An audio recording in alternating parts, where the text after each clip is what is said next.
Welcome to the Bare Metal Cyber Security Plus podcast. This series helps you prepare for the CompTIA Security Plus exam with focused explanations and practical context. For a companion study guide, check out the Achieve CompTIA Security Plus 701 Exam Success by Dr. Jason Edwards. It is the most concise and complete Security Plus guide on the market, built for busy professionals who want to pass the exam fast and on their first try. You can find this book and others at cyberauthor.me. In the mobile-first world we live in, staying connected is no longer optional, it is expected. People depend on their mobile devices to communicate, navigate, work, and learn.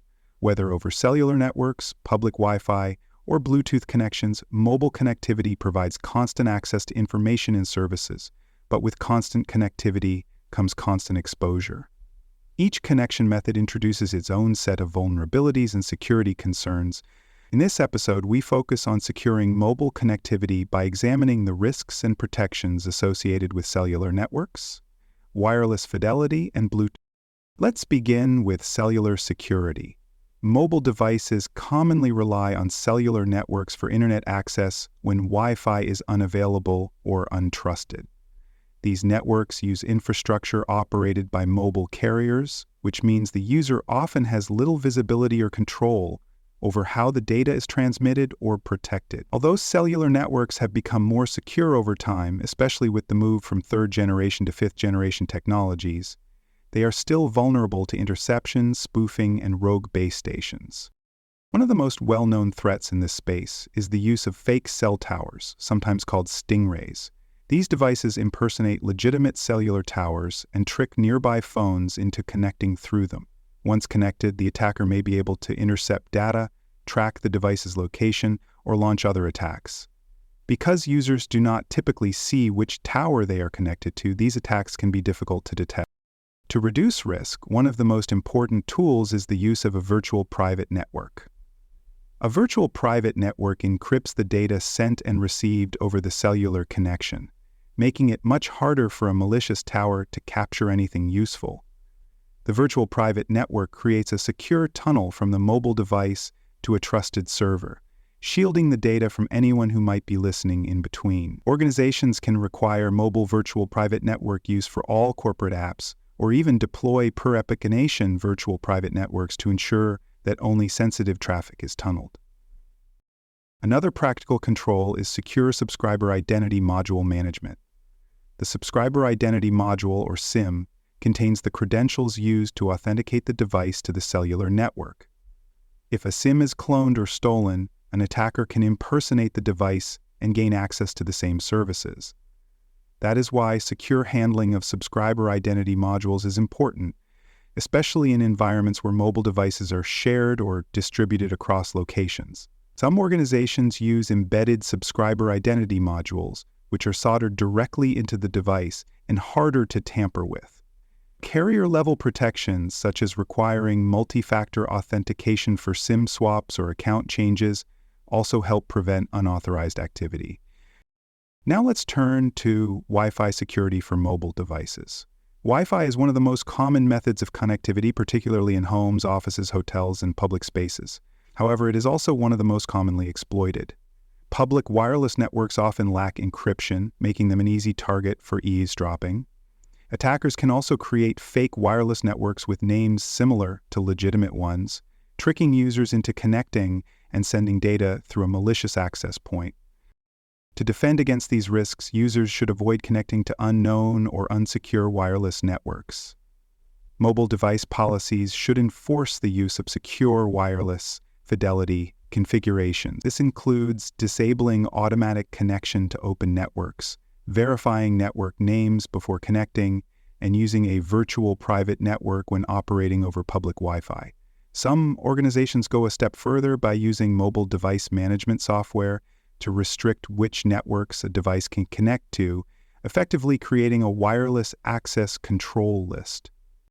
When Wi-Fi is used in a corporate setting, it should always be encrypted using modern standards. The current best practice is to use Wi-Fi Protected Access 3, which improves upon previous versions with stronger encryption and better key management. Devices should be configured to prefer enterprise Wi-Fi networks over guest or public networks, and they should require authentication to connect.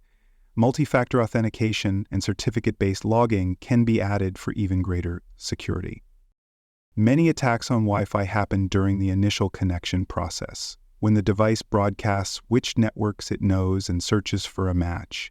An attacker can respond with a fake access point and capture login credentials or redirect traffic to malicious sites.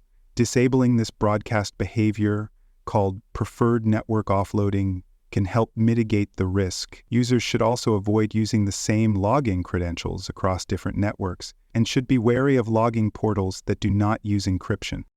Finally, we come to Bluetooth security. Bluetooth is a short-range wireless technology used to connect devices such as headphones, smartwatches, and car systems.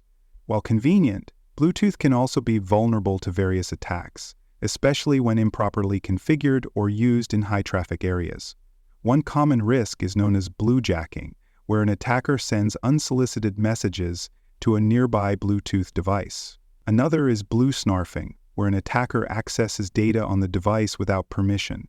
More advanced attacks can even take control of the device or install malicious software. One of the first steps to harden Bluetooth is to disable it when not in use. Many people leave Bluetooth enabled at all times, which increases the window of opportunity for attackers. A device that is always discoverable is always a potential target. Users should be trained to turn Bluetooth off when they do not need it, and to keep the device. Pairing is another security consideration. Bluetooth pairing creates a trusted connection between devices, often with little user interaction. If a device accepts pairing requests automatically, or if the pairing process is not secured with a passcode, attackers can attempt to spoof legitimate devices. The best practice is to require user confirmation for all pairing requests and to use long, randomly generated passcodes. Devices should also remember paired connections and reject unexpected requests. Regular updates are critical for Bluetooth, just as they are for other communication technologies. Many vulnerabilities discovered in Bluetooth stacks are addressed through firmware and software patches. Organizations should ensure that all mobile devices are updated regularly and that any known Bluetooth vulnerabilities are addressed promptly. In environments with strict requirements, such as healthcare or government, Bluetooth may be completely disabled or replaced with wired alternatives to eliminate the risk altogether. In practical terms, Bluetooth security often comes down to configuration and awareness. For example, a retail environment may use Bluetooth scanners to process inventory. These scanners must be paired only with authorized devices, monitored for unauthorized activity, and stored securely when not in use. In a personal context, users should be reminded to unpair old devices they no longer use and to avoid pairing while in public spaces unless absolutely necessary. These small habits can make a big difference in reducing exposure. To summarize, securing mobile connectivity means understanding the risks associated with each method of connection. Cellular networks are generally secure but can be exploited through rogue towers or SIM swaps. Using virtual private networks and secure subscriber identity module practices can significantly reduce the risk. Wi-Fi presents more visible threats, especially in public areas, and requires strong encryption, proper configuration, and trusted access points. Bluetooth adds convenience but also opens new doors for attackers if not carefully managed. Across all these technologies, the principles are the same. Use strong authentication, keep software updated, and avoid unnecessary exposure. As you prepare for the Security Plus exam, expect to see questions about mobile connectivity, security. You may be asked to identify the best way to secure a mobile connection in a public area, explain how to detect rogue access points, or recommend a mitigation for Bluetooth pairing vulnerabilities. Be ready to choose tools and practices that align with different risks, and make sure you understand how mobile device management can enforce connectivity policies across networks and technologies. Thanks for joining us for this episode of the Bare Metal Cybersecurity Plus podcast. For more episodes, tools, and study support, visit us at baremetalcyber.com.